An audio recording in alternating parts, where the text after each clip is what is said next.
नमस्कार मित्रांनो, तुम्ही ऐकत आहात बालभारतीच्या जुन्या अभ्यासक्रमातील इयत्ता चौथीच्या शिवछत्रपती या इतिहासाच्या पुस्तकातील धडे आर्टिस्ट एडीजे ह्या यूट्यूब चॅनलवर. ऐका आणि आपल्या इतिहासाच्या तासाच्या आठवणी परत जाग्या करा. जागा करा तो प्रत्येक क्षण ज्यात अगदी बालवयापासून आपण आपल्या महाराजांशी, त्यांनी केलेल्या कार्याशी आणि आपल्या स्वराज्याशी नकळतपणे जोडले गेलो, आणि तेही अगदी कायमचे, आयुष्यभरासाठी. आता ऐकूया धडा 17वा, शिवरायांची युद्धनीती, शिवरायांचे शौर्य व धैर्य.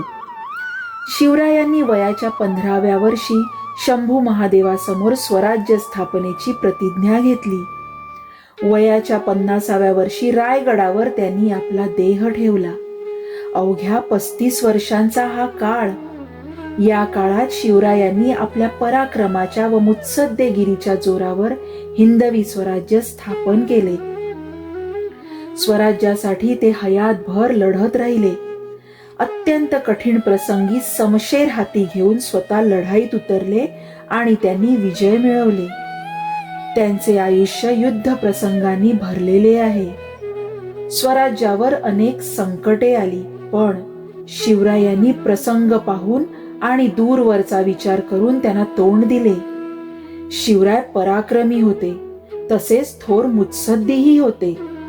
शक्ती कमी पडली तेव्हा शिवरायांनी युक्ती चालवली. अफजल खान म्हणजे तुफान ताकदीचा वीर, पण शिवरायांनी त्याची बेधडक भेट घेतली व त्याचा निकाल लावला. धो धो पावसात व दाट काळोखात शिवराय सिद्दी जव्हरच्या वेढ्यातून बाहेर पडले.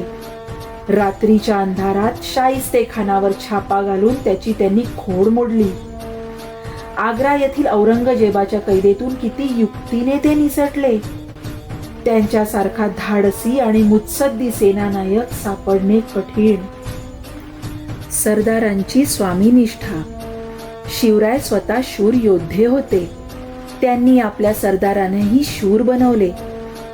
सरदारांची शिवरायांवर केवढी निष्ठा होती.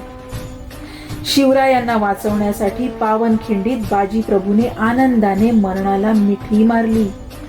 फिरंगोजी नरसाळा याने चाकणचा किल्ला जीवावर उदार होऊन लढवला. तानाजीने मुलाचे लग्न टाकून कोंढाणा घेण्यासाठी प्राणार्पण केले. त्यांच्या सेवकांच्या स्वामीनिष्ठेची अशी कितीतरी उदाहरणे आहेत. शिवरायांचा गनिमी कावा. शिवरायांचे सारे शत्रू बलाढ्य होते. शत्रूंजवळ अफाट फौजा होत्या, भरपूर दारुगोळा होता, शेकडो तोफा होत्या. पण शिवरायांचे सैन्य मात्र थोडे होते. हे थोडे सैन्य शत्रूच्या बलाढ्य सैन्याबरोबर कसे लढणार? उघड्या मैदानावर शत्रूशी कसा सामना देणार? तेव्हा शिवरायांनी विचार केला की महाराष्ट्र हा डोंगराळ मुलूक. इथे डोंगर, घाट, खिंडी पुष्कळ आहेत. त्यांचा आपण भरपूर उपयोग करून घेतला पाहिजे. हे सारे लक्षात घेऊन शिवरायांनी शत्रूशी सामना कसा द्यावा हे ठरवले. शत्रूच्या घोडेस्वारांजवळ भरपूर सामान असे. ते आवरून लढाईला निघायला त्यांना वेळ लागे. उलट मराठे घोडेस्वारांजवळ जड सामान काहीच नसे. पाठीला ढाल, कमरेला तलवार, हातात भाला एवढेच त्यांचे सामान. पाहता पाहता ते डोंगर चढत व उतरत. शिवरायांचे मावळे चपळ व काटक होते. या साऱ्या गोष्टींचा विचार करून शिवरायांनी शत्रू बरोबर उघड्या मैदानावर लढाई करण्याचे शक्यतो टाळले. यात त्यांची केवढी मुत्सद्देगिरी दिसून येते. शत्रूच्या गोटात गुपचूप आपली माणसे पाठवून शिवराय शत्रू पक्षाची खडानखडा माहिती मिळवत. मग शत्रूवर अचानक हल्ला करत, बेसावत शत्रूची दाणादाण उडवत. शत्रू लढाईला तयार होण्यापूर्वीच ते वाऱ्याच्या वेगाने दिसेनासे होत. डोंगराळ भागात अशा लपून छपून लढाया करायला शिवरायांनी सुरुवात केली. यालाच गनिमी कावा म्हणतात. शिवरायांनी गनिमी काव्यानेच बादशहाच्या प्रचंड फौजांचा धुव्वा उडवला. डोंगरी किल्ले. शिवरायांची डोंगरी किल्ल्यांवर अधिक भिस्त होती. किल्ला ताब्यात आला म्हणजे आसपासच्या प्रदेशावर सत्ता बसवणे सोपे जात असे. किल्ल्यावर अन्नधान्य व दारुगोळा यांचा भरपूर साठा ठेवला म्हणजे झाले. मग किल्ल्यावरील शिवरायांची लहानशी फौज शत्रूच्या प्रचंड फौजेला 2-2 वर्षे दाद देत नसे. शत्रू ताकदवान असला तरी किल्ल्याचा आश्रय घेता येत असे. शिवरायांनी स्वराज्याची राजधानी उघड्या मैदानावर एखाद्या शहरात ठेवली नाही. ती त्यांनी प्रथम राजगडावर ठेवली व नंतर राजधानीसाठी रायगडाची निवड केली. याचे इंगित हेच होते. किल्ल्यांचे रक्षण. किल्ल्यांच्या रक्षणासाठी शिवरायांनी गडांवर भिन्न भिन्न जाती जमातींची माणसे नेमली. त्यामुळे किल्ल्यावरील अधिकाऱ्यांचा एकमेकांवर वचक राही. कामे सुरळीत पार पडत. शत्रूला किल्ल्यावर फितुरी माजवता येत नसे. यात शिवरायांची केवढी दूरदृष्टी होती.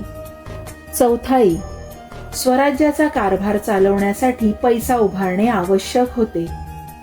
शत्रूच्या मुलखावर स्वाऱ्या करून शिवराय हा पैसा उभारत. शत्रूच्या मुलखातून वसुलीचा चौथा हिस्सा शिवराय घेत. त्यास चौथाई म्हणत.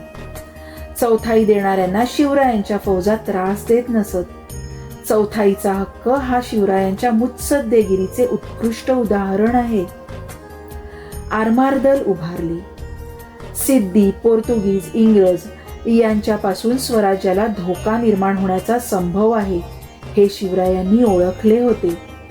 म्हणूनच त्यांनी दूरदृष्टीने आरमार दल उभारले होते. समुद्रात सिंधुदुर्ग, विजयदुर्ग यासारखे भक्कम सागरी किल्ले त्यांनी बांधले. ते पाहिले की आजही आपले मन थक्क होते.